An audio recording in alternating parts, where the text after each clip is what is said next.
ఇంకొకటి ప్రధానమైంది ఈ అనుభవదారు, అదేవిధంగా కాస్తు సాగు, వాస్తవంగా సాగు చేసేవారు ఇవన్నీ ఎట్లా ఇప్పుడు భూభారతి చట్టంలో మెయింటైన్ చేస్తారా?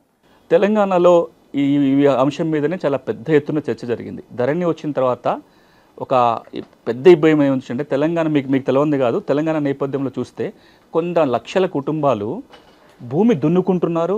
తరాలుగా వాళ్ళ చేతిలోనే ఉంది. కానీ ఎప్పుడు పట్టాకెక్కలేదు వాళ్ళు. అనుభవదారుగానే కొనసాగుతున్నారు. పహానీలో అనుభవదారు కాలంలో పేరు వచ్చింది.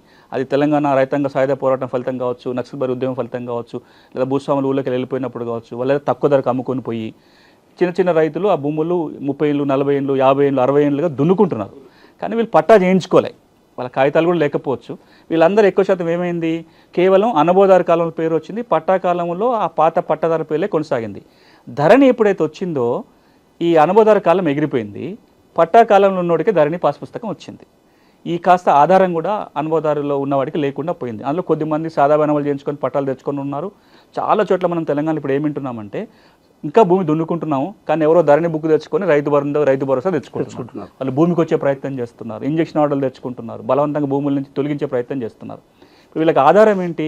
ఎవరైతే ఈ రోజున భూమి యజమాని అయి ఉండి పట్టాకెక్కకుండా కాస్తు కాలంలో మాత్రమే ఉన్నారో వాళ్ళకు ఒక వెసులుబాటు దొరికే అవకాశం భూభారతి ఇస్తుంది.